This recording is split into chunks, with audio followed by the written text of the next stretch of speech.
घाटम दास मीणा, मीणा जाति में उनका जन्म था।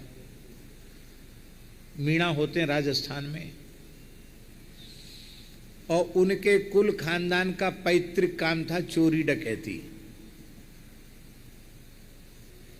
उनके पिताजी ने अपने पुत्रों को बुलाकर समझा दिया कि देखो, हम लोगों का और कोई रोजी रोटी का साधन नहीं है, चोरी डकैती ही साधन है। तो इस साधन का सबसे प्रबल विरोधी है कथा। कहीं कथा हो रही हो तो सुनना नहीं, बच के निकल जाना वहां से। धोखे से भी कथा का एक शब्द तुम्हारे कान में न घुस जाए, नहीं तो धंधा चौपट हो जाएगा। पुत्रों ने कहा, पिताजी आप मरते समय आज्ञा दे रहे हैं, आपकी अंतिम आज्ञा है, हम लोग पालन तो करेंगे। लेकिन कथनचित कोई ऐसी स्थिति आ गई कि कथा के बीच से निकलना पड़ा, तब क्या करेंगे? कुछ न कुछ शब्द तो कान में चला जाएगा। बोले खूब जोर से उंगली कान में घुसा लेना, एक शब्द भी भीतर न चला जाए। और बाप मर गया ये उपदेश दे करके।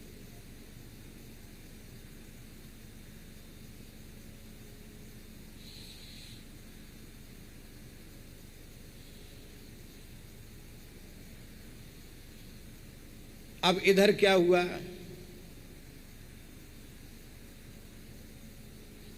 बाप तो चोरी का उपदेश दे करके मर गया कि कथा नहीं सुनना, चोरी करना। और इधर एक चोरी डकैती में पुलिस ने पीछा किया, तो यहां से जहां से चोर भागे वहां कथा हो रही थी। तो और तो सब चोर जो है वो भाग गए, पर घाटम दास के पैर में एक ऐसा कांटा लगा उसी समय, कथा मंडप के आसपास ही। बहुत भारी कांटा था, बबूर का होगा भगवान जाने। वो आर के पार हो गया। अब उतने कांटे से कैसे चले, तो कान से उंगली हटाकर कांटा निकालने में जितना समय लगा उतना समय कथा कान में घुस गई। उसमें व्यास जी कह रहे थे कि देवताओं के कुछ चिन्ह होते हैं, देवताओं की छाया नहीं पड़ती है, देवताओं के शरीर पर पहने हुए पुष्प के फूल पुष्प कुम्हलाते नहीं हैं, उनके शरीर की छाया नहीं होती है, उनके पलक नहीं गिरते हैं, उनके पसीना नहीं आता है। ये सब लक्षण बता रहे थे व्यास जी। और कांटा निकाल के घाटम जी तो भागे, बाकी चोर पकड़े गए, वो सब मारे गए और ये बच गए। ये कैसे बचे? तो वो चोरों को पकड़ने के लिए गुप्तचरों ने एक षड्यंत्र किया। षड्यंत्र में वो देवी जी के मंदिर पे, जंगल में काली जी का मंदिर था, वहीं बैठकर ऊटपटांग चीज खाते पीते थे और वहीं चोरी के माल का बंटवारा करते थे। तो गुप्तचरों को पता लग गया। गुप्तचर ने काली मैया का भेष बनाया, मुखौटा लगा के, लंबी जीभ निकाल के और तलवार और खप्पर लेकर के काली जी का एक जलता हुआ मसाल ले लिया। और जैसे ही इन चोरों ने रात को काली का पूजन किया, वो काली बना हुआ जो गुप्तचर था वो आ गया सामने, चीखने चिल्लाने लगा। चोरों ने यही समझा कि साक्षात काली जी प्रकट हो गई, वरदान मांगो, वरदान मांगो, हम पर प्रसन्न हैं। पर घाटम जी विचार करने लगे कि वो पंडित जी कथा में बोल रहे थे कि देवताओं की छाया नहीं होती है, इसकी तो छाया पड़ रही है। देवताओं के पलक नहीं गिरते, इसके तो पलक गिर रहे हैं। देवताओं के पसीना नहीं आता, इसके तो पसीना आ रहा है। देवताओं के पैर धरती पर स्पर्श नहीं करते, तो धरती पर कूद रही है काली। ये काली नहीं है, ये कोई गुप्तचर है, मारने का षड्यंत्र है। घाटम जी वहां से भाग गए और बाकी चोर जो थे वो वहीं रह गए। थोड़ी देर में पुलिस आई, सबके सब पकड़े गए, सबको फांसी पर चढ़ा दिया गया। एक को भी जीवित नहीं छोड़ा, क्योंकि अनेक प्रकरणों में वे दोषी थे। अब तो उनको बड़ा दुख हुआ। बोले बताओ, कितनी बढ़िया चीज है कथा सुनना। और हमारे पिताजी भी कितने महापुरुष थे जो कहते थे कि कथा नहीं सुनना, अरे थोड़ी देर कथा कान में पड़ गई तो हमारे प्राण बच गए, नहीं तो महाराज हम भी मारे जाते उन्हीं में। अरे राम राम, पिताजी ने बहुत बुरा किया हमारे संग। अब रात को ही एक महात्मा के यहाँ पहुंचे जंगल में, 2 बज रहे थे। महात्मा बैठे अपनी धूनी पर बैठ करके राम राम कर रहे थे। या निशा सर्वभूतानाम तस्याम जागृति संयमी। महात्मा ध्यान कर रहे थे। पहुंचे घाटम जी, बाबा दंडोत। आओ भैया, कैसे आए? बोले मैं घाटम दास। अरे घाटम दास, नाम बहुत विख्यात था ना। भैया तुम्हारो यहाँ कहाँ काम? यहाँ तो झोपड़ी वाले लंगोटी वाले बाबा जी हैं, तुम चोर डकैत यहाँ क्यों आए? बोले हम कथा सुनने आए। कथा सुना, चेला बनाओ हमको। अरे बोले भैया चेला भी थोड़ा समझ बूझ के बनाना चाहिए, चाहे जिसको नहीं मूड लेना चाहिए। आज चेला बने, कल पता नहीं क्या करें हमारे संग। तो उन्होंने कहा भाई चेला ऐसे हम जल्दी बनाते नहीं हैं, और ये कोई कथा कहने सुनने का समय नहीं है, पर तुमने कल्याण की बात पूछी है तो कोई बात हम तुमको बता रहे हैं। देखो, एक तो राम राम जपना, राम राम राम राम राम राम बोलते रहना, एक बात, यही मंत्र है, यही सब कुछ है। बोले ठीक है। और दूसरा, जहाँ कहीं कथा हो रही हो या भगवान के मंदिर में आरती हो रही हो तो वहाँ थोड़ी देर जाकर जरूर खड़े हो जाना, वहाँ बैठना, कथा में बैठना, आरती में खड़े होकर दर्शन करना। इतना तो करोगे? बोले महाराज चोरी नहीं छोड़ सकते, और सब करेंगे। चोरी हमारी रोजी रोटी है, बस चोरी छोड़ने की आज्ञा मत देना, और सब दे दो, सब करेंगे हम। राम राम भी करेंगे, कहीं कथा हो रही वहाँ बैठ के थोड़ी देर कथा भी सुनेंगे, आरती हो रही होगी तो आरती का दर्शन भी करेंगे। और देखो, किसी भी परिस्थिति में झूठ नहीं बोलना, सत्य बोलना। हाँ बिल्कुल महाराज सत्य बोलेंगे। वैसे तो चोर झूठे ही बोलते हैं, लेकिन ठीक है हम चोरी भी करेंगे और सत्य भी बोलेंगे, झूठ नहीं बोलेंगे। जो हो सो, फांसी पे चढ़ जाए भले, झूठ नहीं बोलेंगे। आपको वचन दे दिया। बोले बस इतने ही नियमों का पालन करो, राम नाम का जप करो, कथा जहाँ हो रही है थोड़ी देर बैठ के कथा सुनो, आरती का दर्शन करो, और कभी झूठ मत बोलो, राम नाम का जप करो, यही नियम दिए। कोई साधु संत पढ़े तो उनका सम्मान करो। हाँ ठीक। अब घाटम दास चोरी भी करते, अपना सब काम करते, और साधन भी करते।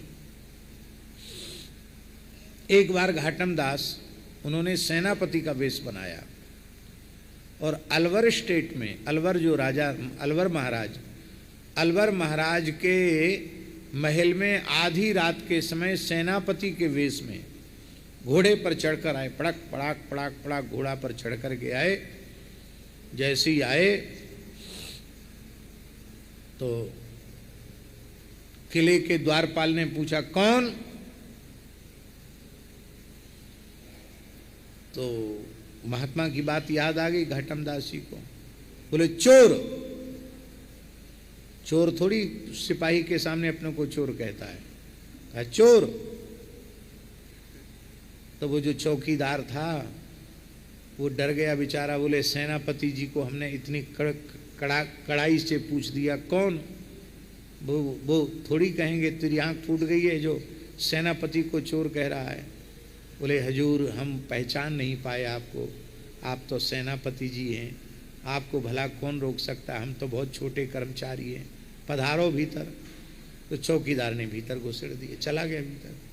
जहाँ कहीं ड्योढ़ी पे कोई मिले कौन? बोले चोर। वो यही समझे कि जब वहाँ नहीं रोका सेनापति जी, माफ़ करना सेनापति जी आगे बढ़िए, और इसी उसमें चले गए भीतर, और महाराज के अंतःपुर में, रनिवास में, महल में चले गए, जहाँ राजा रानी पलंग पर सोए थे, वहाँ तक पहुँच गए।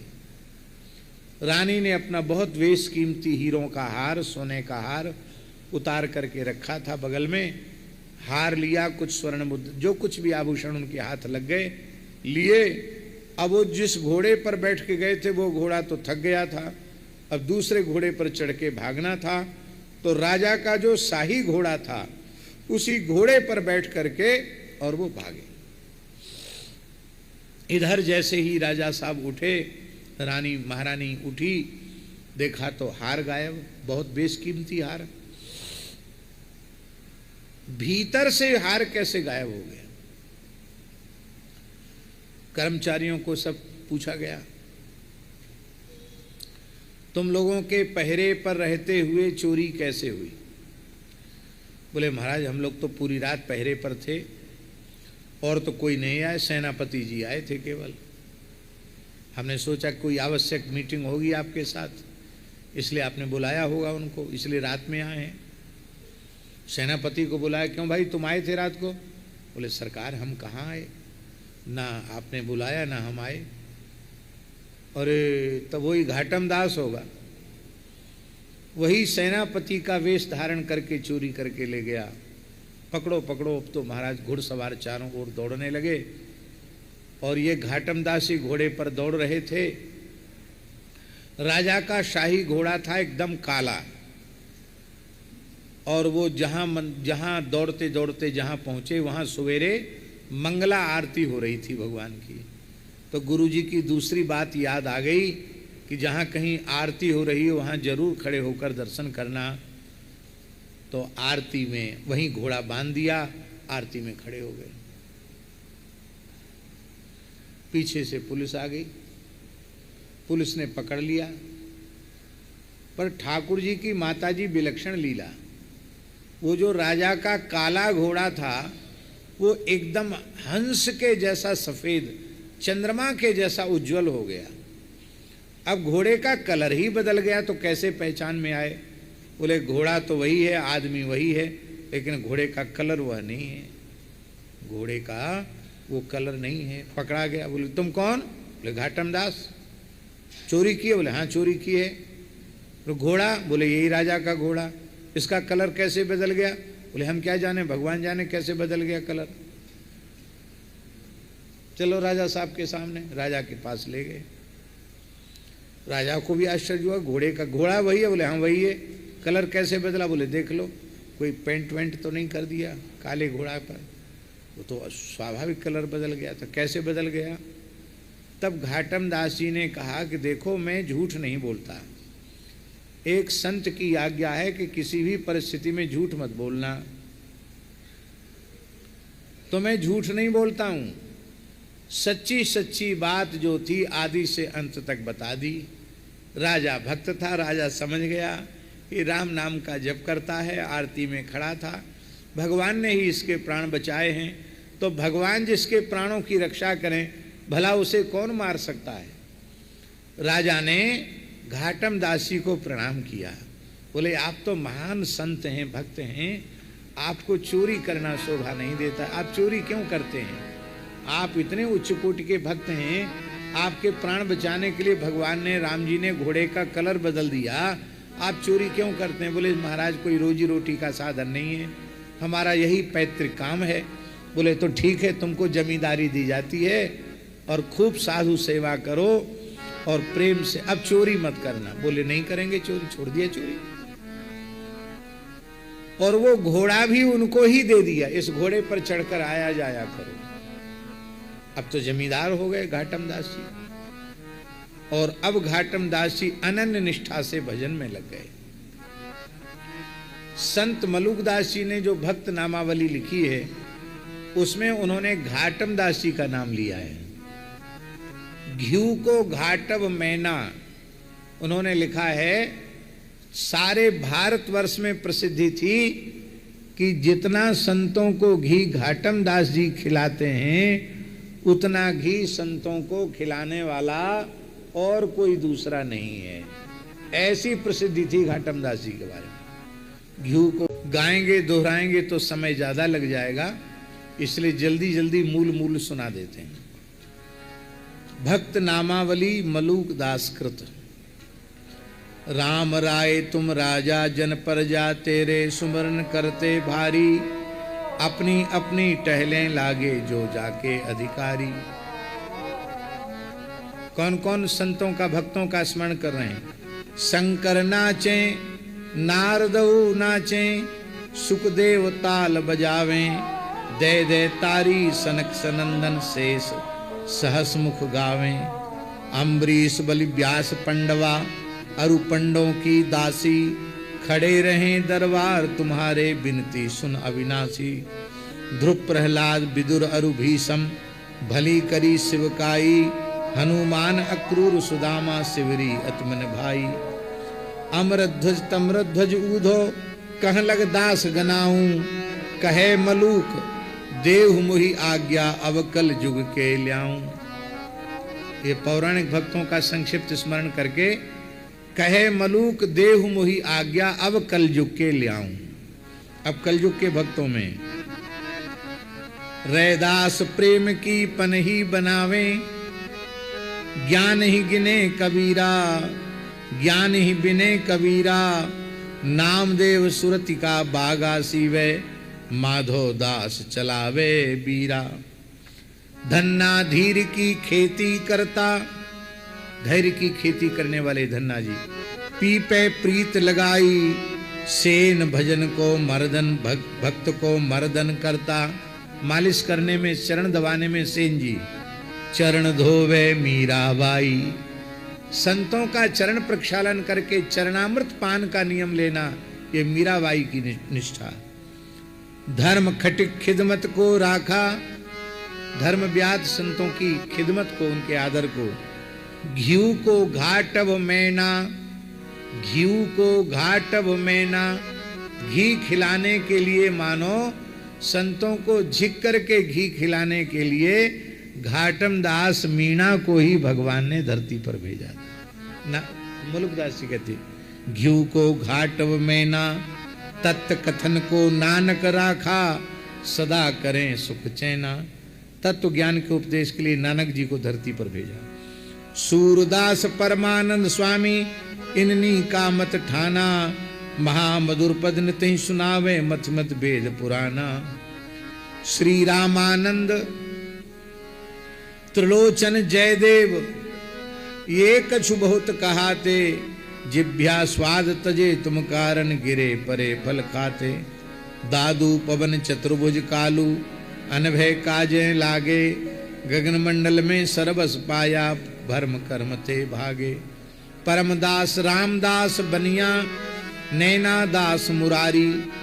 नैना दासी मुरारी, देव मुरारी जी महाराज। कामादास और दरियानंद आए शरण तुम्हारी। जनवाजी दारा का वाका, कूबा जाति कुम्हारा। मकरंद केवल कान्हा, सदना एक ते एक प्यारा। देवल केवल परसा शोभु, मुनिंद्र का जगी ज्ञानी।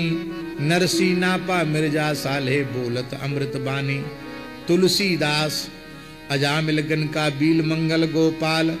जड़ भरत अरु जनक विदेही, धुरी तनहि विसारा। गोरखनाथ जी का नाम भी ले लिया। भक्त नामावली में गोरखनाथ जी का नाम मुलुकदास जी ने लिया है। गोरख दत्त वशिष्ठ, रामानुज आदिक जे आचार्य। चरण कमल हृदय में राखें, कृत सकलई कारज। कहत मलूक निरंजन देवा, मोहि अपना कर लीजे। इनके संग कमाऊं रैन दिन, भगत मजूरी दीजिए। तो उन्होंने भक्त नामावली में घाटम दास जी का स्मरण किया। महाराज जी घाटम दास जी ऐसे थे, घाटम दास जी के पद हमें याद नहीं है, पर राजस्थानी भाषा में घाटम दास जी के बड़े प्यारे प्यारे पद हैं। एक पद में घाटम दास जी ने कहा है ठाकुर जी से, पहले तो मैं यूं ही खाता। जब तक संतों से नहीं जुड़ा था, भजन नहीं करता था, तो बिना नहाए धोए जो मन में आया सो खाता था, जो मन में आवे सो पीता था। पहले तो मैं यूं ही खाता, अब नहावा धोवा खाऊं छूं। अब स्नान ध्यान करके तिलक स्वरूप करके तब कुछ भगवत प्रसाद लेता हूं। और गल में माला, माथा तिलक लगावा छूं। मुख में नाम, गले में तुलसी और माथा तिलक लगावा छूं। मुख में नाम है, गले में तुलसी की माला है, मस्तक पर तिलक है। और अंत में कहते हैं, घाटम दास जात का मैणा, तारेगा के नाई। हम और बदले नहीं हैं हम वही, हम में कोई अंतर नहीं आया, खाली तिलक लगाना सीखे हैं, जैसे तैसे भूले भटके राम राम कर लेते हैं, गले में तुलसी बांधते हैं। हम हमारे जैसे पतित अधम को तारोगे कि नहीं? महाराज जी कहते थे कि उनके रुदन को सुनकर के ठाकुर जी रघुनाथ जी प्रकट हो गए और घाटम दास जी को हृदय से लगा के कहा, तुम्हारा नाम लेने वाले तर जाएंगे, तुम क्यों इतना गिड़गिड़ा रहे हो? ऐसा दैन्य था घाटम दास जी में। भगवान की कथा के सुने बिना जीवन में परिवर्तन नहीं। ये कथा इसलिए माता जी हमने सुनाई कि जिसका पूर्व जीवन ऐसा था वो इतना बड़ा संत हो गया कि नाभाजी ने भक्तमाल में उसका चरित्र लिखा। जीवन में परिवर्तन बिना कथा सुने नहीं आता है।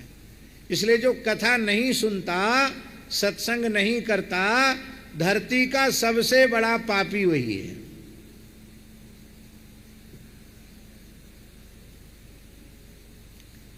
कथा श्रवण करने की बहुत भारी महिमा है, बहुत भारी महिमा है।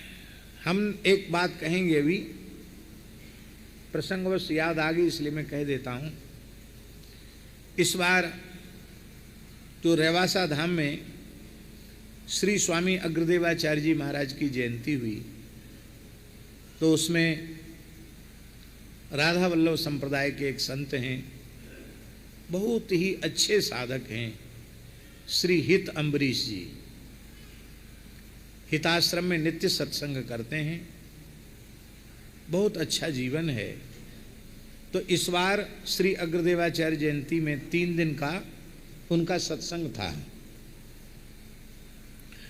हम आपको सत्य कह रहे हैं, स्वामी श्री रामसुखदास जी के सत्संग के बाद ऐसी सत्संग की मर्यादा हमने उन्हीं के यहां देखी।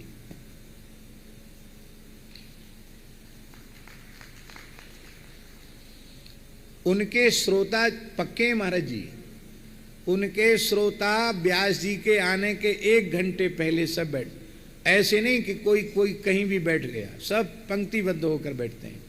कोई माता सिर खोल कर नहीं बैठ सकती, सब सिर ढक के माताएं रहेंगी। और कथा आरंभ होने के बाद कोई मंच पर नहीं जा सकता। और आश्चर्य की बात तो यह है कि न कैमरे वाला, न माइक वाला, न संगीत वाला, जो कथा में आ गया वो फिर लघु शंका के लिए भी नहीं जा सकता। हमारे यहाँ तो बीच बीच से सब उठ के चले जाते हैं। कोई मोबाइल की घंटी नहीं बज सकती, कोई मोबाइल नहीं रख सकता। और कथा आरंभ होते ही गेट बंद।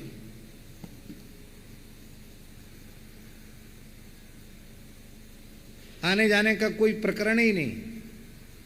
अरे भाई, व्यास जी संयम करते हैं, अब हमको कल आने में देरी क्यों हुई? हम देरी का कारण बता रहे हैं।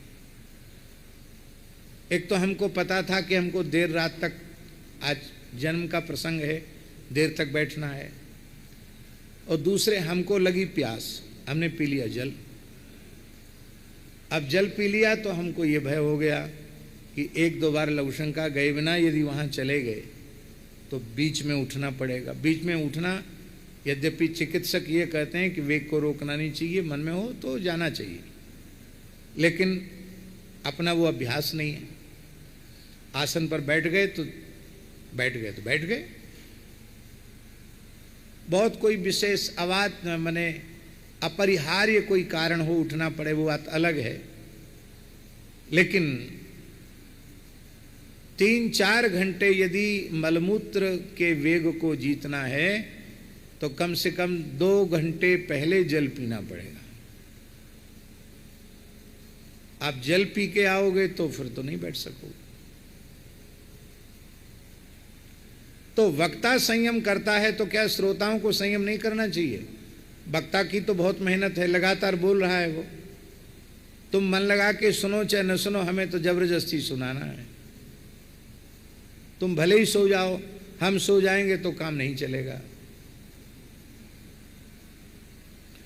तो वक्ता संयम करता है तो क्या श्रोताओं को संयम नहीं करना चाहिए?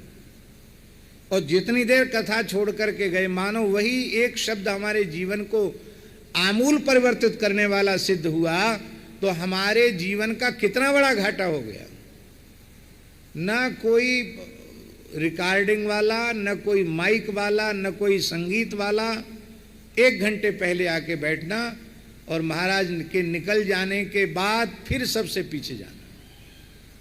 मैंने ऐसी मर्यादा, बोले ना हमारे यहाँ सब जगह इसी तरह की मर्यादा। वो 7 दिन की कथा हो चाहे 3 दिन की हो, मिलते तो है ही नहीं, किसी से नहीं मिलते। कि महाराज से मिलने का, बोले मिलने का क्या जरूरत, क्या है, आवश्यकता क्या है मिलने की। भाई अच्छी बात कथा में आप सुन लेते हैं, दर्शन कथा में लगातार 2-3 घंटे हो जाता है। अब फिर अपना समय भी खराब करो, उनका समय भी खराब करो। भजन में लगे हैं, साधन में लगे हैं, विश्राम में लगे हैं, जब देखो सब खड़े रहना, ये अच्छी बात है क्या?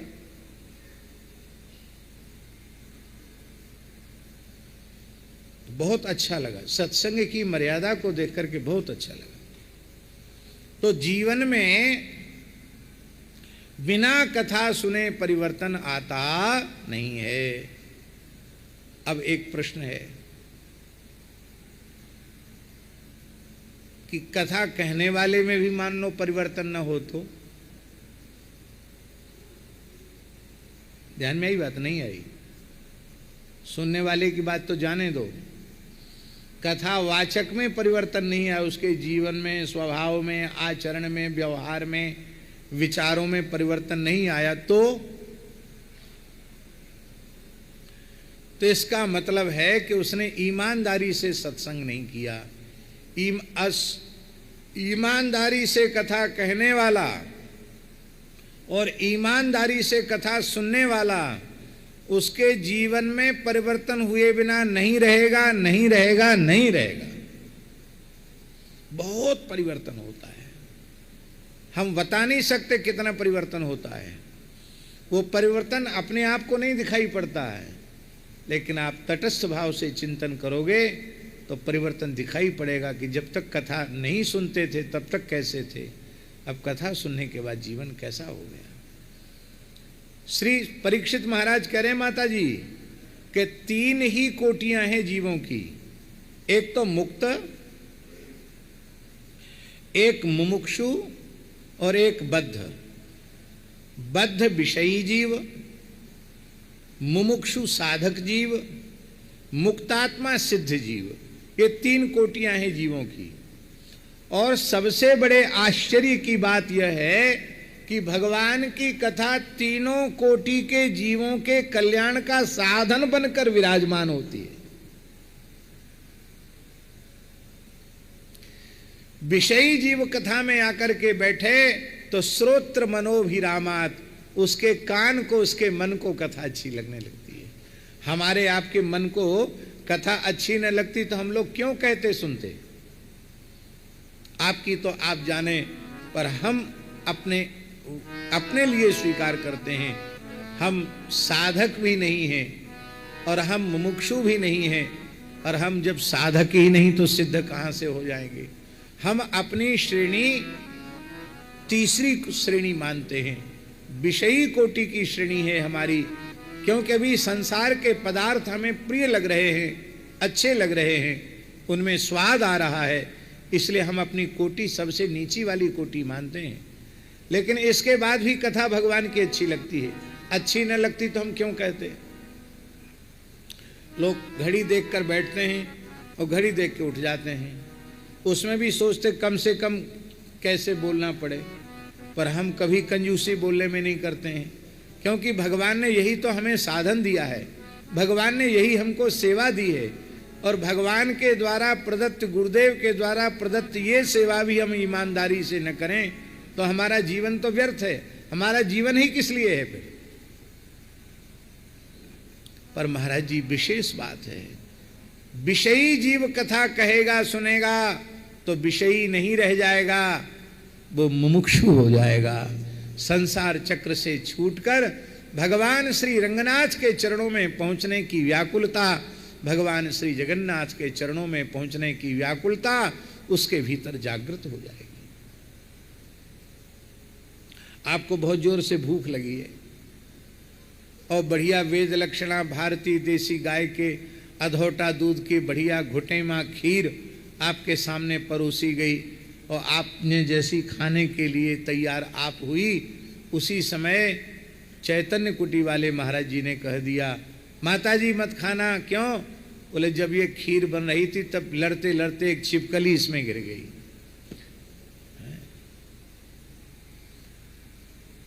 अब आपकी भूख रहेगी खाने की, क्योंकि आपको पता है कि विषैली हो गई। मान लो आप पूछेंगे छिपकली कहाँ गई, महाराज जी कहेंगे कहाँ गई, वो तो घुट के खीर में एकदम एक रूप हो गई, खीर में घुट के खीर बन गई, अब कहाँ धरी है छिपकली। ठीक इसी प्रकार से जैसे खीर लुभावनी है, ऐसे ही संसार के विषय लुभावने हैं। और जब कोई प्रामाणिक महापुरुष उपदेश के माध्यम से, कथा कीर्तन के माध्यम से विबोध करा देता है कि जो विषय भोगने में, देखने में तुम्हें बहुत अच्छे लग रहे हैं, जिनके लिए तुम व्याकुल हो रहे हो, वो देखने में खीर है पर खीर नहीं है, वो जहर है, जहर। तो आपको पता चल जाए कि ये जहर है तो आपको उसको खाने की इच्छा नहीं होगी, फिर उसे भोगने की इच्छा नहीं होगी। यही है मुमुक्षा, संसार चक्र से छूटने की तीव्र इच्छा। तो विषयी जीव कथा सुनेगा तो मुमुक्षु साधक जीव हो जाएगा। साधक किसको कहते हैं? साधक किसको कहते हैं? अस्वतंत्रो साधकः।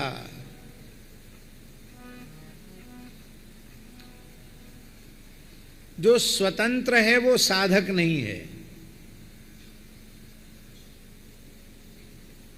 स्वतंत्र साधक नहीं होता और साधक स्वतंत्र नहीं होता। जो हमेशा हरि गुरु संत, मैं उनके अधीन हूं, मैं स्वतंत्र नहीं हूं, हमारी स्वतंत्र कोई सत्ता नहीं है, हरिगुरु संतों का निर्देशन ही हमारे जीवन का आधार है, हम अपने मन से कुछ नहीं कर सकते, इन हरिगुरु संतों की आज्ञा से ही हमें कुछ करना है। ऐसा जिसने निश्चय कर लिया है वो साधक है। और आप अपने को स्वतंत्र मान लो कि अब तो गुरु महाराज है ही नहीं, गुरु महाराज तो पधार गए, अब हम स्वतंत्र हैं और हम तो बड़े से बड़े पद पर बैठ गए, अब तो सब छोटे हमारे लिए हो गए, अब हमारे ऊपर कौन, हम सबके ऊपर हो गए। तो ऐसा मन में यदि आ गया तो वहीं से पतन शुरू हो जाएगा। इसलिए हमारे यहां साधुओं में महाराज जी कहावत है, गुरु गुरु संत परम गुरु।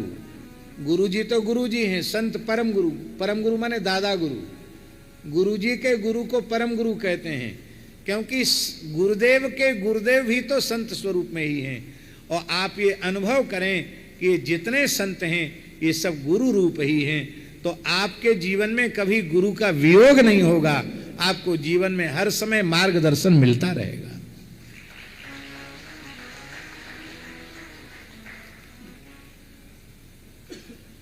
उज्जैन का कुंभ था, पूज्य गुरुदेव पहाड़ी बाबा महाराज के साथ हम गए। बहुत पुरानी बात है ये, बात सन 90 से पहले की होगी।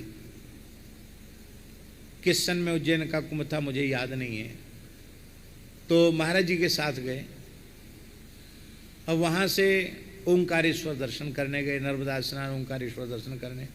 महाराज ने अपने संपूर्ण जीवन में न जूता पहना, न छाता लगाया, न खड़ाऊं पहनी, न चप्पल पहनी, न तेल लगाया, न सावन लगाया, न जीवन में सिला कपड़ा पहना।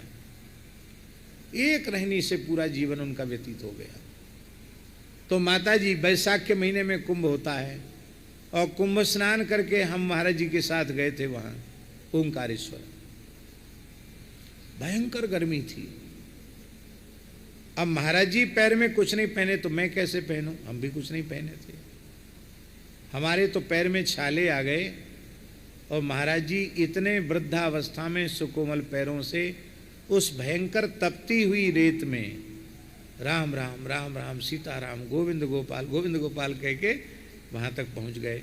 फिर थोड़ी देर हमने गीले कपड़े पर उनके चरण रखे। तो हमने कहा महाराज जी कुछ पहन लीजिए। तो हंसने लगे, बोले बच्चा हमारा आज का वैराग्य नहीं है। बोले पुराने साधु जब तक गुरु महाराज जीवित रहते थे तब तक छाता नहीं लगाते थे, चप्पल नहीं पहनते थे, चौकी पे आसन नहीं लगाते थे, क्योंकि चौकी पर तो गुरुजी का आसन है, हम भूमि पर आसन लगाते थे। बोले हमने उन गुरुओं का संग किया है कि गुरु महाराज जब तक थे तब तक न जूता पहना, न छाता लगाया, न चप्पल पहनी, न खड़ाऊँ पहनी, और ब्रजभूमि में रहते हैं जहाँ ठाकुर जी ने नंगे पैर गैया चराई है, वहाँ हम खड़ाऊँ पहनेंगे? तो बोले जीवन तो ऐसी बीत गया, 60-70 साल तो बिना जूता चप्पल के बीत गए, अब मरने का समय आया, अब हम खड़ाऊँ पहने, अब हम जूता चप्पल पहने। हमने कहा महाराज जी आपका शरीर पैर जल रहा था। अरे बोले जल रहा था तो नर्मदा जी सब ठंडा कर देंगी। थोड़ी देर नर्मदा जी के जल में बैठ गए, फिर बैठे रहे वहाँ, फिर थोड़ा धूप ढली तब हम लोग वहाँ से आए। लेकिन 100 वर्ष से ऊपर की अवस्था थी उस समय उनकी, लेकिन उस आयु में भी उन्होंने अपनी रहनी में परिवर्तन नहीं किया।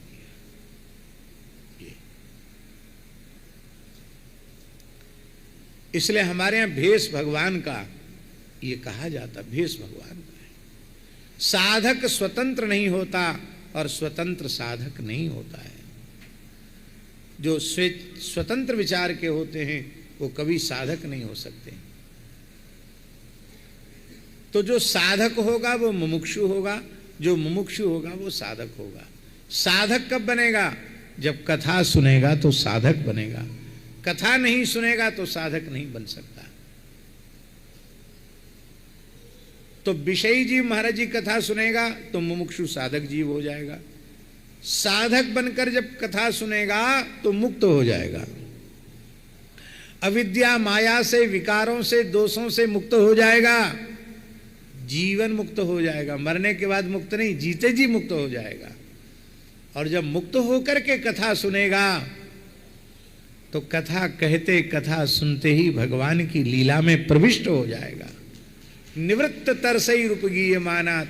सुखदेव जी महाराज कथा कहते सुनते हैं, सनकादिक भगवान कथा कहते सुनते हैं, तो केवल कहते सुनते नहीं, उस लीला में प्रतिष्ठित हो जाते हैं, स्वरूप में प्रतिष्ठित हो जाते हैं। विषयी सुने तो मुमुक्षु हो जाए, मुमुक्षु सुने तो मुक्त हो जाए, और मुक्तात्मा सुने तो भगवान की लीला में प्रविष्ट हो जाए। इसलिए कोई चिंता की बात नहीं।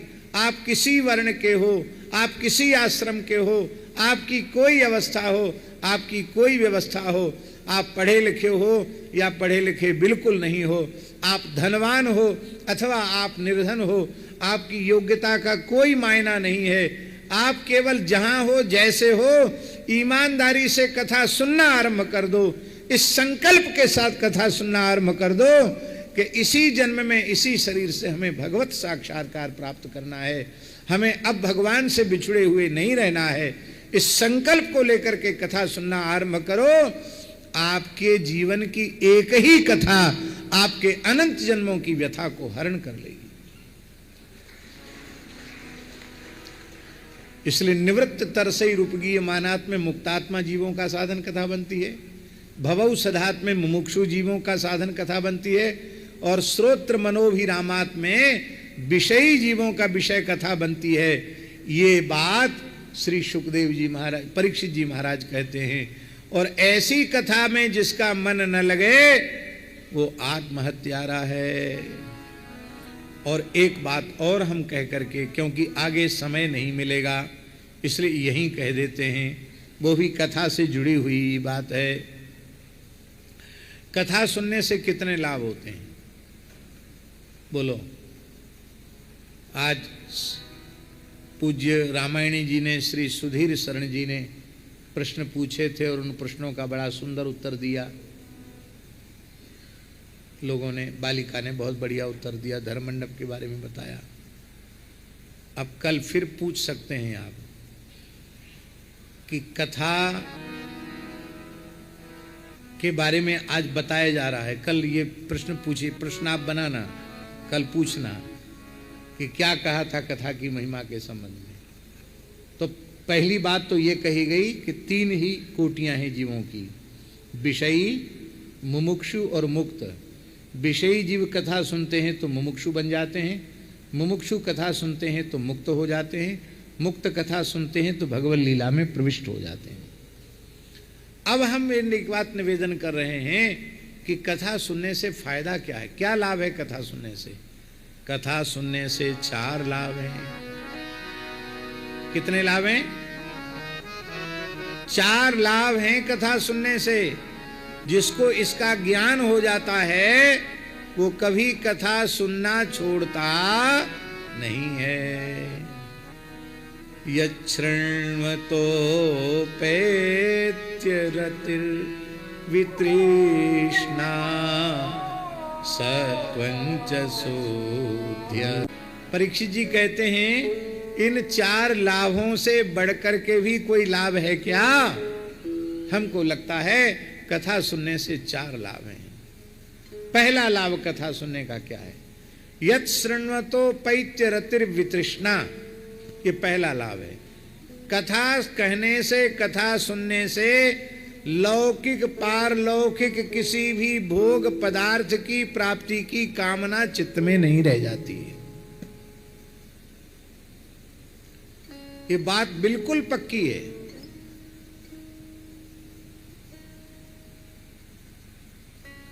संसार की किसी उत्तम से उत्तम, मूल्यवान से मूल्यवान वस्तु को पाने की इच्छा नहीं होती। परलोक में भी कुछ पाने की इच्छा नहीं होती है। अरे महाराज जी कहां तक कहें, सालोक के सार्ष्टि सामीप्य सारूप्यैकत्वमप्यत दीयमानम न गृह्णन्ति बिना मत सेवनम जना। 4-5 प्रकार के मोक्ष भगवान अपने भक्तों को देते हैं। वो कहते आप केवल अपने चरण कमल की सेवा दीजिए, हमें मोक्ष नहीं चाहिए। जो मोक्ष चाहता हो उसे दे दीजिए। जिनको कबहु न चाहिए कछु, तुम सन सहज सनेह बसहु निरंतर तासुर सो राउर निजगे। इस प्रकार का अंतःकरण कथा सुनने से बनता है। ये संसार के जो पदार्थ है ना माता जी, ये ना तो पुरुषार्थ से मिलते हैं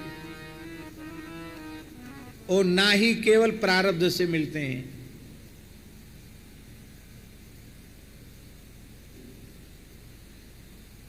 प्रारब्ध और पुरुषार्थ के सहकार से मिलते हैं। प्रारब्ध होगा और प्रारब्ध के अनुकूल पुरुषार्थ होगा तो मिलेंगे। अच्छा एक बात बताओ, संसार के सभी प्राणी सुख चाहते हैं, कोई दुख चाहता है क्या? तो बिना चाहे दुख मिलता है कि नहीं मिलता है? हम लोग दुख नहीं चाहते फिर भी दुखा पड़ता है। तो जैसे बिना चाहे दुख मिलता है, ऐसे ही बिना चाहे सुख भी मिलेगा। क्योंकि सुख दुख तो प्रारब्ध के अनुसार प्राप्त होना पहले से सुनिश्चित है। इसलिए प्रहलाद जी ने कह दिया, सुखम ऐन्द्रिकम दैत्या देहि योगेन देहिनः सर्वत्र लभ्यते दैवाद यथा दुखम अयत्नतः। जैसे बिना प्रयत्न के दुख मिलता है, ऐसे बिना प्रयत्न के सुख मिलता है। आपको हमारी बात पर विश्वास नहीं होगा, पर कोई अपने मन में यह सोच रहा हो कि ये इतनी बड़ी ज्ञान विज्ञान की बातें छांट रहे हैं यहाँ व्यासपीठ पर बैठ करके, इनके जीवन में जो कुछ मिला है वो कैसे मिला? हम भगवान की सन्निधि में बैठ करके बोल रहे हैं, न पुरुषार्थ से मिला न प्रारब्ध से मिला, ये जो कुछ है हरिगुरु संतों की इच्छा से मिला। हमने कभी किसी वस्तु की प्राप्ति की इच्छा ही अब तक नहीं की। सामने चैतन्य कुटी वाले महंत जी महाराज विराजमान हैं। किसी वस्तु को पाने के लिए हमने प्रयत्न किया हो तो बताओ। पूज्य बराना वाले महंत जी महाराज और दिगंबर अनी के श्री महंत श्री परमहंस जी महाराज, निर्मोही अनी के श्री महंत श्री रामाश्रय दास जी महाराज, और 4 संप्रदाय के श्री महंत में श्री विश्वम्भरदास जी महाराज थे, और गौड़ी में महाराज जी थे, निम्बार्क परंपरा में श्री महंत रास बिहारी दास जी महाराज थे, और विष्णु स्वामी श्री राम लखन दास जी महाराज थे। चारों संप्रदाय के चारों श्री महंत, तीनों अनियों के श्री महंत, उन्होंने सर्वसम्मति से प्रस्ताव किया उस समय इतनी जमात खड़ी नहीं हुई थी रामानंदाचार्यों की। उस समय जमात नहीं थी रामानंदाचार्यों की। कहाँ थी जमात? जब हर साल हर कुंभ में 2 4 6 जगत गुरु बन जाते हैं, वैसा तो नहीं था पहले। हमने कुछ कहा था क्या? पर बोले आपका 1 पैसा खर्च नहीं होगा, आपको कुछ देना नहीं है। अखाड़ा अपना व्यवहार तक लेने के लिए राजी नहीं था। बोले 2-3 लाख रुपए खर्च होगा तो हम लोग, बरान वाले महंजी कहते हम रखते हैं टेबल पर पैसा, केवल स्वीकार कर लो जगत गुरु रामानंदाचार्य बनना। पर मैंने बड़ी विनम्रता से स्वीकार कर दिया तो बराना वाले महंत जी खूब फटकारे भी, डांटे भी और कहे कि अरे तुम ऐसा ही हो, बुद्धू हो, हम तो तुमको पंडित समझते थे पर तुम मूर्ख हो। हम कि अब जो कुछ भी आप कहिए, हम पूज्य गुरुदेव भक्तमाली जी, पूज्य पहाड़ी बाबा महाराज के कृपा भाजन हैं, हम जैसे हैं हम वैसे ही रहना चाहते हैं, हमको नहीं चाहिए।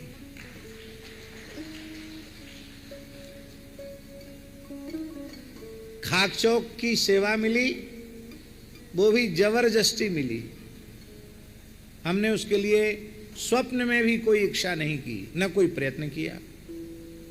आप सोचिए, कार्तिक शुक्ला त्रयोदशी को महाराज जी ने हमको बुलाया। हम तो सुदामुकुटी में रहते थे। कार्तिक शुक्ला त्रयोदशी को सवेरे 9 साढ़े 9 बज रहे थे और हम अपने आसन पर बैठकर सितार बजा रहे थे। हमको महाराज जी ने थोड़ा सितार सिखाया था, तो हम सितार बजा रहे थे। महाराज जी ने अपना सितार हमको दे दिया था और उसी समय एक विद्यार्थी पहुंचा। बोले महाराज जी ने कहा जिस अवस्था में हो उसी अवस्था में चले आओ। तो हमने तुरंत सितार वैसे ही रखा, उसको कवर में भी नहीं रखा, ऐसे ही रख दिया सितार और हम तुरंत वहां से गए, दौड़ के आए। तो महाराज जी खाक चौक में जो कुइया है ना, उस कुइया पर बैठे थे, नीचे जमीन में ऐसे उकड़ू बैठे थे, ऐसे सिर पे ऐसे हाथ रखे हुए। हमने दंडोत किया, वाह आ गए।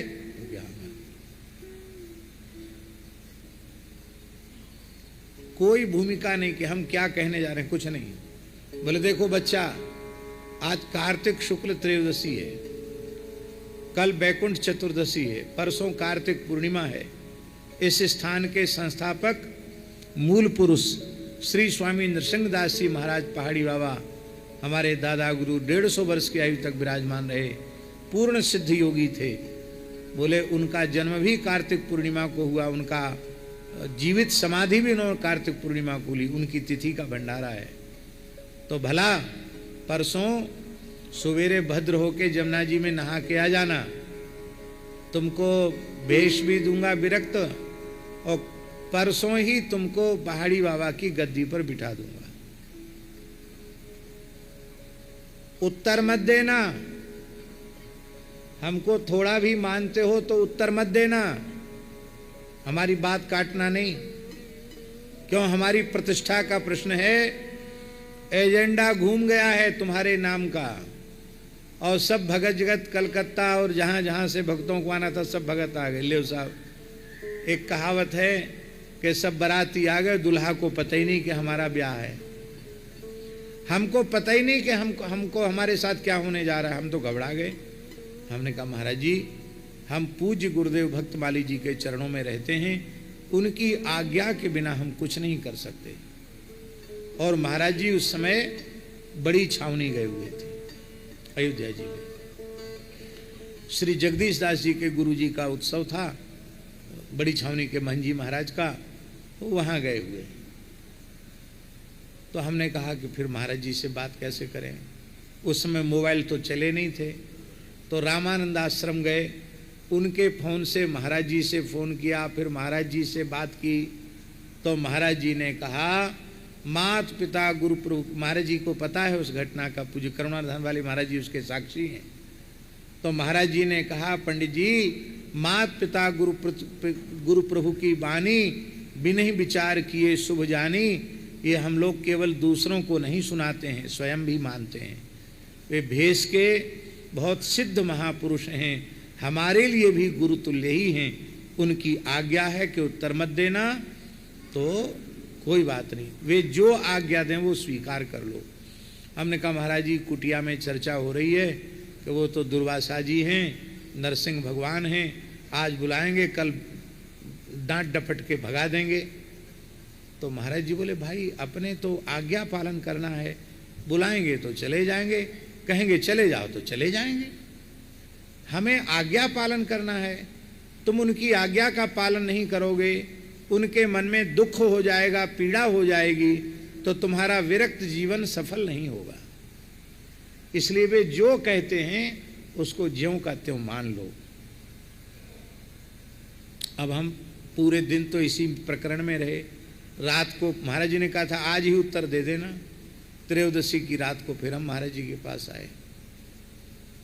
हमने कहा क्या कहा, भक्तमाली जी ने क्या कहा? हमने कहा महाराज जी उन्होंने ये कहा कि उनकी आज्ञा सर्वोपरि है, जो कहें सो मान लो। गदगद हो गए सुन करके। बोले देखो बच्चा, हम और वे दो नहीं हैं, एक ही हैं। हमारा स्वभाव थोड़ा खरा ज़्यादा है, पर वो साधु हैं, सच्चे साधु हैं। हमारी आत्मा में दुख हो जाए ऐसा वो नहीं बोल सकते। वाह बहुत अच्छा है, अब हम भी बुढ़े हैं वो भी बुढ़े हैं, दोनों की सेवा करना। प्रसन्न हो गए और कार्तिक पूर्णिमा को वेश दिया। अभी तिलक भी नहीं सूखा था चंदन, और तुरंत गद्दी पर बिठा दिया, पहाड़ी बाबा की गद्दी पर। नहीं लोग कहते साधु बनाओ, इतने दिन परीक्षा करो, यूँ करो त्यों करो। अभी माथे का तिलक नहीं सूखा था, अवस्था भी कम थी, हाथ पकड़ के गद्दी पर बिठा दिया। आप तो थे ही।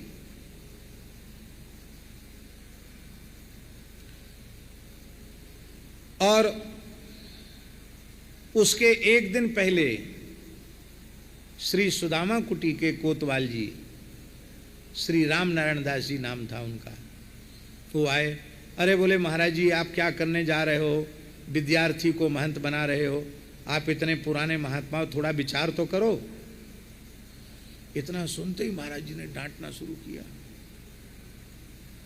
बकबक करता है, बकबक करता है, मैं अंधा हूं क्या, मैं अंधा हूं क्या? 1,00,000 मनुष्यों को मेरे सामने खड़ा कर दो, किसका पूर्व जन्म क्या था, किसका होने वाला अहोने वाला जन्म क्या है, मैं बता सकता हूं। मैं अंधा नहीं हूं, मुझे सब कुछ दिखाई पड़ता है। और बोले, उसी समय बोले, डांट करके बोले, क्या समझते इसको, ये 3 जन्म का साधु है, इसका भी आखिरी जन्म है और हमारा भी आखिरी जन्म है। हमको उनके सामने कोई पंडित जी कह देता तो नाराज हो जाते थे, कहते थे नहीं पंडित जी मत बोलो, ये महात्मा है। तो बिना चाहे वो मिल गया। थोड़ा सा बीच में संकट आया, महाराज जी ने कहा अब तुम मलुक में जाके रहो। हमने कहा रहेंगे, जो आज्ञा आपकी। तो कुछ कागज लिखाओ, बोले जो आपकी इच्छा वो लिखा लीजिए। लिख गया और बोले इसको पढ़ लो। हमने कहा महाराज जी आपने हस्ताक्षर करने की आज्ञा दी है, पढ़ने की क्या आवश्यकता है? ये तो थे, मैंने बिना पढ़े हस्ताक्षर किए।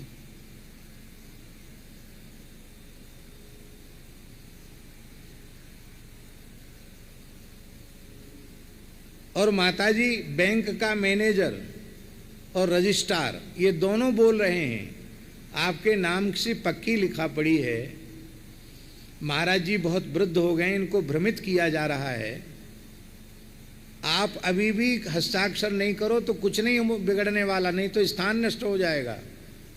हमने कहा हमको केवल गुरुदेव की आज्ञा का पालन करना है, हमको और किसी की बात नहीं सुननी है। बोले जैसी आपकी इच्छा। क्या हुआ? कुछ नहीं बिगड़ा। क्या बिगड़ा?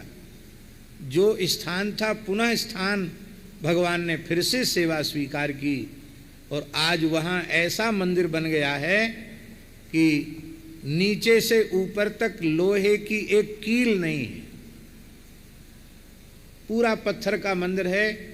2-3 हजार साल तक कुछ बिगड़ने वाला नहीं। मंदिर का तो कुछ बिगड़ने वाला नहीं, इतना मजबूत मंदिर ठाकुर जी कृपा से बन गया, सब कुछ हो गया। ये सब साधु हैं, सब व्यवस्था संभाल लेते हैं। और हमारे बड़े गुरु भाई पूज्य महंत श्री रामावतार दास जी ने बड़ी उदारता दिखाई, और वस्तुतः वे बड़े अच्छे संत हैं। महाराज जी, इस तरह से भजन करना सबके बस की बात नहीं। जैसे वो भजन कर रहे हैं, आज कई वर्ष हो गए, सर्वथा असंग होकर निरंतर भजन में लगे रहते हैं, तो वो भी एक अच्छे सिद्ध पुरुष के शिष्य हैं, कोई सामान्य महात्मा नहीं है। मलुक की बात मिल गया, स्थान सेवा, और 2007 की तो बात है, 2007 में ही तो मंदिर बना। 2007 में माता जी अखाड़ा परिषद के अध्यक्ष श्री महंत श्री ज्ञानदास जी महाराज थे, जगत गुरु रामानंदाचार्य श्री स्वामी हरियाचार्य जी महाराज थे, चतुर संप्रदाय के महंत में तो महाराज जी यही हैं, रेवासा महाराज थे, डाकोर वाले महाराज जी थे, और हरिगिरी जी थे, महंत श्री हरिगिरी जी अखाड़ा परिषद के महामंत्री थे, वो थे। सब साधु आए, क्योंकि सब हमको बुलाते हैं, तो मन में सोचा कि मंदिर का उत्सव एक बार सबको बुला लें। बराना वाले महाराज जी तो थे ही। तो हम तो उत्सव में बुलाया था, और शाम को लगभग 8 बजे के करीब सब महापुरुषों ने हमको बुलाया। बोले हम सब ने मिलकर निश्चय किया है कि 52 द्वारों में से एक द्वारा जो बिल्कुल लुप्त हो गया था, आपने अपने पुरुषार्थ से इसको खड़ा किया, तो कल पूरा कुंभ का वेश यहाँ उपस्थित है। कल हम लोग आपको मलुक पीठाधीश्वर के रूप में अभिषिक्त करेंगे। मैंने हाथ जोड़कर कहा, महाराज जी, हम जैसे हैं वैसे ही रहने दीजिए, हमको पीठाधीश्वर नहीं बनना है। तो इतना सुनते ही श्री ज्ञानदास जी महाराज बोले, और डाकोर वाले महाराज बोले, आप संतों की बात नहीं मानते हैं तो हम लोग अभी जा रहे हैं इसी समय। बोले सामान उठाओ, सामान ला दो, गाड़ियों पर चलो। हम लोग जब ये बात ही नहीं मानते तो क्यों। तो हमने एक पैसा खर्च नहीं किया। आज तो लोग लाखों करोड़ों रुपए खर्च कर रहे हैं, हमसे किसी ने आज तक ना अखाड़े ने लिया ना द्वारे ने लिया, अपने आप सबने आग्रह पूर्वक स्थान समर्पित किया। और रेवासा का तो कभी स्वप्न में भी नहीं सोचा था, जहाँ गुरु नानक देव जी 1.25 महीने विराजे हों, जहाँ गुरु गोविंद सिंह देव जी विराजे हों, जहाँ गोस्वामी तुलसीदास जी 4 महीने विराजे हों, जहाँ वल्लभाचार्य जी 1 रात्रि विराजे हों, जहाँ से 52 द्वारों में से 14 द्वारे जहाँ से निकले हों, उस इतने प्राचीन स्थान की कभी स्वप्न में नहीं सोची थी। वो भी जबरदस्ती महाराज जी 2015 में ही अपने समस्त ट्रस्टियों के हस्ताक्षर करा के पक्की लिखा पढ़ी कर गए। अब उनके विश्वास का आदर करने के लिए वहाँ हमें स्वीकार करना पड़ा, और संपूर्ण भेष भगवान आया। ये अपनी बात आज तक मैंने कभी बोली नहीं किसी मन से, आज पहली बार बोली है। जीवन में जो कुछ मिला है वो केवल हरिगुरु संतों के संकल्प से मिला है। इसके लिए मैंने कोई प्रयत्न नहीं किया, कोई इच्छा नहीं की, कोई कामना नहीं की। इच्छा और कामना तो एक ही है कि जिसके लिए शरीर मिला है वो काम हो जाए, ये मानव जन्म सफल हो जाए, भारतवर्ष की धरती गोवध के कलंक से मुक्त हो जाए। हम अपने जीवन काल में भारतवर्ष की धरती को गोवध के कलंक से मुक्त देख करके और फिर भगवान की सदा सर्वदा के लिए नित्य सन्निधि प्राप्त करें। जहाँ हमारे पूज्य गुरुजन विराजमान हैं उनके चरणों को सदा सर्वदा के लिए हम प्राप्त करें, इतनी ही इच्छा मन में है, इसके अलावा मन में कोई इच्छा नहीं।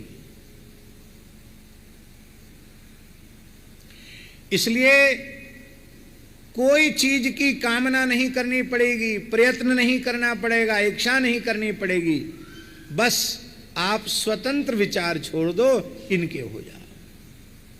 यत् शृण्वतो पैत्यर्तर वितृष्णा, ये पहला लाभ है।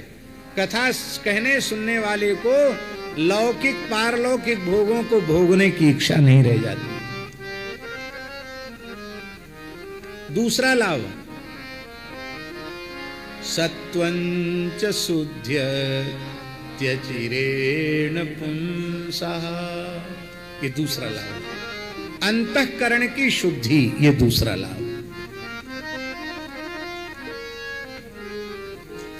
महाराज जी, अंतःकरण की शुद्धि के जितने साधन हैं, उन साधनों में कथा सुनने से बढ़कर कोई साधन नहीं है।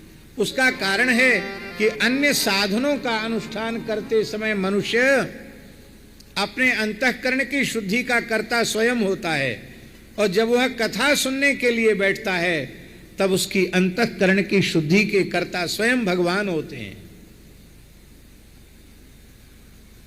आप चाहो कि पूरे वृंदावन में सफाई हो जाए तो हो जाएगी, स्थान में भी मुश्किल है, सब लोग थोड़ी बात मानते हैं।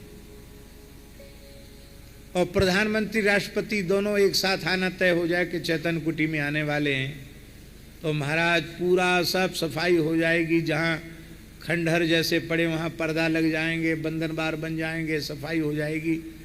अभी एक मंदिर के शिलान्यास के लिए राष्ट्रपति महोदय आए थे, हमको कहीं जाना था, हम जा रहे थे, हमने कहा भाई रमन रेती के रोड पे इतनी सफाई तो बिल्कुल कभी नहीं देखी, ऐसा लगता जैसे पानी से धो के पोंछा लगाया गया हो, इतनी सफाई कैसे। तो एक सज्जन बोले महाराज राष्ट्रपति महोदय आ रहे हैं। हमारे मन में आया एक राष्ट्रपति महोदय, उनके आने के निश्चय के साथ ही इतनी सफाई हो गई। फिर कथा के रूप में अनंत कोट ब्रह्मांड नायक सर्वेश्वर परात्पर परब्रह्म साक्षात भगवान हृदय में पधारें, फिर हृदय में मलिनता रह जाए, ये कैसे संभव है। इसलिए कथा सुनने का दूसरा लाभ अंतःकरण की शुद्धि।